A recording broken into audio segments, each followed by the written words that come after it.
Okay, so our next question is perfect number. Now a perfect number is a positive integer that is equal to sum of its proper divisors. And what I mean by divisors is the same, factors. We need to ultimately find the factors of a number, then we will add them together and we will check if the sum, the final sum is equal to the original number or not. If it is so, then that number is a perfect number, otherwise it is not.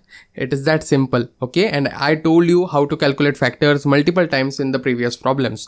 So let's refer that concept, okay? Now what I will do, I will delete this title here, and let's say we have a number 28, and as I told you, we need to calculate, see, 1 and 28 are the obvious factors of the number 28, right? We will not going to include 28 because it will ultimately, the sum will ultimately exceed the given number, okay? And we don't want that. So what we will do, we will exclude this number, and as I told you, we need to go from 2 to 28 by 2, right? So 28 by 2 is 14. So we will need to ultimately check from 2 to 14, and to reduce it again, what we can do, we can take a square root of 28. So square root of 28 is basically, so 4 square 16, 5 square 25, 6 square 36. So it will be nearly equal to 5 when we take the floor division. So we need to check from 2 to 5. Okay, and we will get all the factors.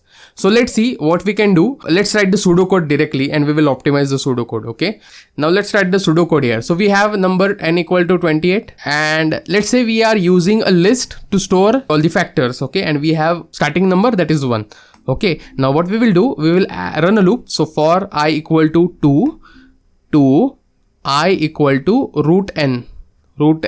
Okay, so basically we are getting the factors for each number, for each factor. We will store the number I and we will store the number n divided by I. And I told you about this. Okay, so let's check if my n is perfectly divisible by the I or not.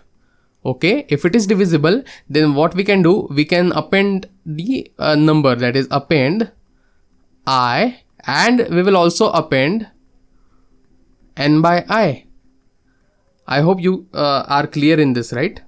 After this, our work will be done. No, our work will not be done. After that, what we need to check, we can somehow, get this sum from the list. So let's say we have taken for each item in list. What we can do, we can have a sum initially to 0.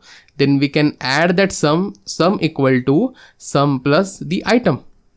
Okay, so what we are doing, we are firstly applying a loop and grabbing all the factors of a number, storing it into a list, and then we are iterating over a list and calculating the final sum. Let me take this here and we will check finally if my sum is equal to original number, that is n here. If it is so, then we can simply print out that the number n is perfect number. Okay, and in the else we can print n is not perfect number. See what's happening here, the time complexity will be big of n, but we can eventually get rid from this list. So our sum is 0 for the first time, and we know that the starting number will always be equal to 1. So what we can do, we can add directly 1 to the sum. Ultimately we can start from sum equal to 1. See what we were doing, we were calculating each factor and we were appending it into a list. So what we can do, instead of appending it into a list, we will directly add that factor to the number, that is the final sum. Okay, so what I will do, I will get rid from this list, and here, so instead of appending, what I can do, I can add the factors together. So sum equal to sum plus the factor will come I plus n by I. I hope you got the logic. So we have actually taken this sum equal to 1 here. Let me delete this and let me delete this also.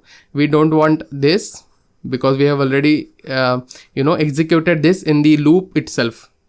So this section will come upwards directly after it. Okay, so after that what we can do, we can check if the S is equal to my original number, is final sum is equal to the original number, then we can see, say the print the number is a perfect number, otherwise we can print the number is not a perfect number. Okay, cool. I hope you got the logic. Now let's try to incorporate this into actual code. Thanks for watching. Okay, now let's code the perfect number problem. So a perfect number is basically when you add all the factors of that number, and if it is equal to original number, then that number is a perfect number. So I will need a number, and that's why I declared a variable and taken the input from the user. Okay, so here I will declare a let's say a variable for sum. So int sum equal to 0, which will eventually going to store the sum of factors. So here I have added a loop for I equal to 2 to root, and see, this is the usual way of taking or getting all the factors of that number. And I will do something like if number is divisible by the current number that I have, so I can add. So here previously we used to do actually push all the elements to the vectors, that is I and n by I, right? So here we will just going to do something like sum and plus equal to, the first factor is I and the next factor is n by I.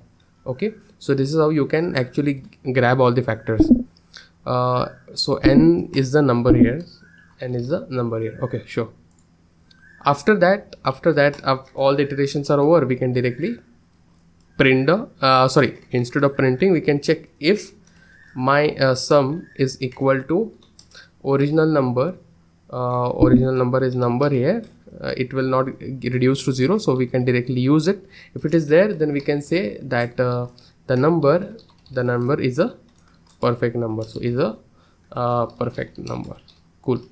Now after that in the else block, in the else part, we can directly say that the number is not a perfect number, Okay, so let me write it. Now let's try to execute this problem.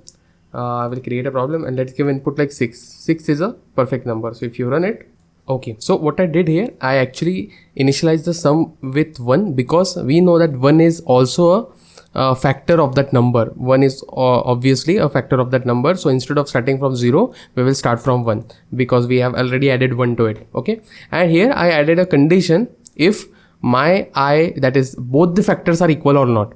Because if both the factors are equal, then we don't need to add both the numbers, we will just going to add single number. That's why I have checked if the number is equal, then so if it is not equal, then only I am going to add the another factor to it, right, to the sum.